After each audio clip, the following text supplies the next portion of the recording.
Welcome back to Mercilous. It's your boy Merc. Thank you for tuning in to another awesome video. In today's review, we're going to be going over Marvel Cinematic Universe Phase 1. I'm not sure how many phases there are or what phase we're in, but I really wanted to touch back into the basics and see where it all started. Before we jump into this great review, I want to make sure that everybody has the time to like, subscribe, tap that notification bell one time for your boy. I just want to make sure that when I post my amazingly cool and awesome videos that you want to share with all your people, you're fully aware of it. Marvel Phase 1. I can't believe that this was almost 11 years ago when this all started, all right? The first movie to start off Phase 1 was the original Iron Man. I love how they introduced this amazingly powerful character into the MCU without even knowing how pivotal he was going to be in the future. I loved his OG Iron Man suit and the way that he escaped from that cave. It's so crazy how Tony was able to build that suit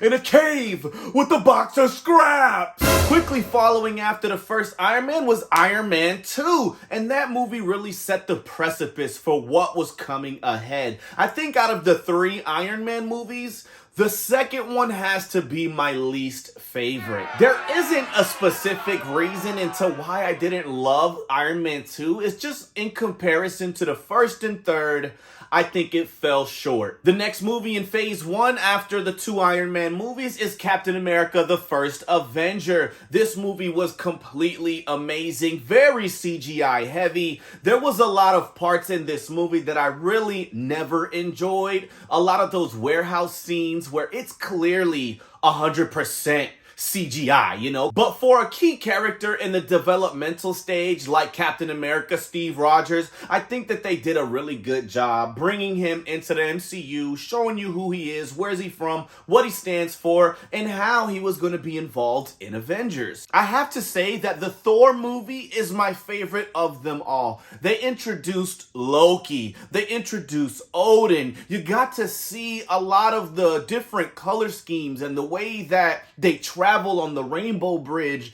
If you don't know what I'm talking about, I know that it probably sounds very silly, but the way that they showed us that aspect of Asgard and the 9 realms, and we're not just at the center of this human race and intelligence like we think. And Thor, Odin's son, was able to bring that energy onto the big screen. We learned so much about Loki and Thor's relationship in that movie, and it just obviously transfers and bleeds into the next Avengers movie. I really loved how all 3 of those Avengers are based in a reality that we can all really compare our lives to. You know, we got a billionaire philanthropist who is creating an iron suit that he can fly around in. We've got a super soldier who is frozen on ice, and then we've got Thor, which is absolutely amazing. And the way that they're all introduced was different on their own, but you know, they seemingly come together. Now, at the end of every movie, they were doing the Easter egg shit where you get to see Nick Fury, or you see Thor's hammer, or things are leading into the next movie, which is something I didn't really pay attention to when Iron Man came out and Captain America, you know? But they all definitely have to do with each other,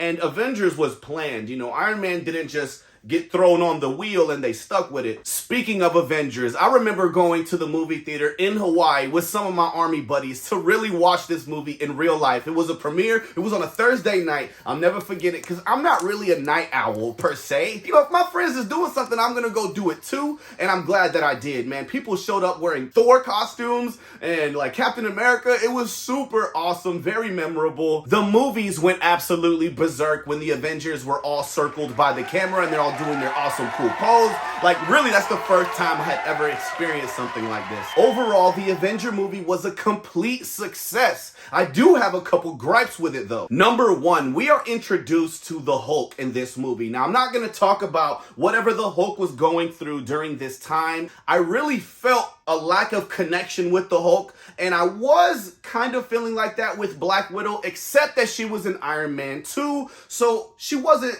such a new face, but the way that they introduced these two and you get to see the camaraderie of all of the Avengers they were just lacking a little bit, man. You know, nowadays they created that Black Widow movie that everybody really felt was unnecessary at this point. Spoiler alert, Black Widow dies in Endgame, so it would have been really nice to enjoy that movie and see her origin story in phase 1, which we didn't. Same with the Hulk. It's a crazy thought to imagine that those two kind of branch off and do their own thing, you know, in the later Avengers movies, you know, like they have a relationship of some sort that we also don't get to see on screen. Phase 1, in my opinion, was a great introduction to these heroes, minus a few little gripes. I mean, of course, they had Avengers planned. They should have planned these origin movies for the Hulk and Black Widow a little bit better. I felt that it would have made phase 1 be, you know, unmesswithable. I don't know if that's a real word, but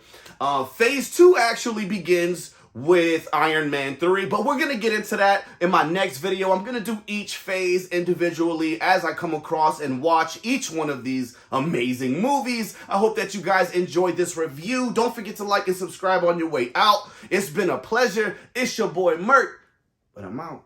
I'm really only trying to make it to the top. Most times I'm pessimistic, still I give it all I got. Did what I had to do to make it out. Had to get it right cause my shit, it was coming out. I had a man up and put that money in my mouth. So when these niggas talk, I ain't trying to hear them out.